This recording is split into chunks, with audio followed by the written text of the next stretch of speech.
আবারও সড়ক দুর্ঘটনার শিকার কিশোরগঞ্জের গুরুদয়াল কলেজ বাসের সাথে একটি ক্যাভার্ড ভ্যানের সংঘর্ষে মুখোমুখি এমন ঘটনায় ঘটেছে কিশোরগঞ্জের সদর উপজেলার আগের বিন্নাটি মোড় এলাকার। জানা যায়, পিরোজপুর এলাকায় শিক্ষার্থীদের নামিয়ে দেওয়ার পর কিশোরগঞ্জ সদর উপজেলার আগ মুহূর্তের বিন্নাটি মোড় এলাকায় একটি ক্যাভার্ড ভ্যানের সাথে এই সড়ক দুর্ঘটনাটির শিকার হয় কিশোরগঞ্জের গুরুদয়াল কলেজ বাসটির।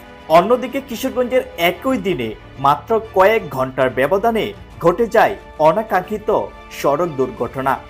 এতে প্রাণ যায় ৩ শিক্ষার্থীর। হোসেনপুর উপজেলার এক শিক্ষার্থী, অন্যদিকে কটিয়াদী উপজেলার একই পরিবারের 2 আপন চাচাতো ভাই স্কুল শিক্ষার্থীর। জানা যায়, হোসেনপুর উপজেলার গোবিন্দপুর চৌরাস্তা মোড় এলাকা থেকে স্কুল থেকে বাড়ি ফেরার পথে নজরুল ইসলামের মেয়ে 2য় শ্রেণীতে পড়ুয়া অটোরিকশায় চাপা পড়ে সড়ক দুর্ঘটনার শিকার হয়ে মৃত্যুর ঘটনা ঘটে এই শিক্ষার্থীর। অন্যদিকে কিশোরগঞ্জের কটিয়াদী উপজেলার একই দিনে মাত্র 1 ঘন্টার ব্যবধানে মৃত্যুর ঘটনা ঘটে আপন 2 চাচাতো ভাইয়ের। তারা দুজনেই একটি বার্ষিক ক্রীড়া প্রতিযোগিতা অনুষ্ঠান দেখতে গিয়ে এই সড়ক দুর্ঘটনার শিকার হন। ওরা 2 ভাই বাইকে করে আপন চাচাতো ভাই ছিল আর কি, স্কুলে যাওয়ার পথে চাইডে ছিল চাপা দিয়া আপনার রাস্তা থেকে পালায় দিছে। একজন ঘটনাস্থলে শেষ, আরেকজন হাসপাতালে নিছে আর কি। ওনার অবস্থা খুব খারাপ। বয়স কেমন? একজনের বয়স হবে আপনার 14 বছর, আরেকজনের বয়স হবে 13 বছর। আর এমন সড়ক দুর্ঘটনার শিকারে মা হারালো তার ছেলেকে, বাবা হারালো তার কন্যাকে।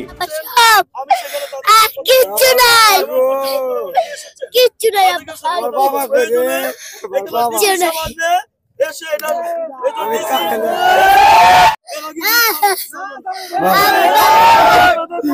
আমার বাবা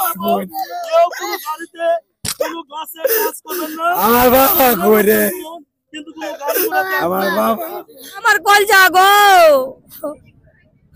আমার বড় কল জাগো, আমার একটা শুধু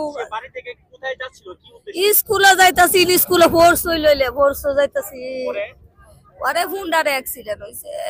তবে কি বেপরোয়া গতিতে গাড়ি চালানোই একমাত্র মূল কারণ, নাকি অন্য কোনো কারণ রয়েছে এর পিছনে?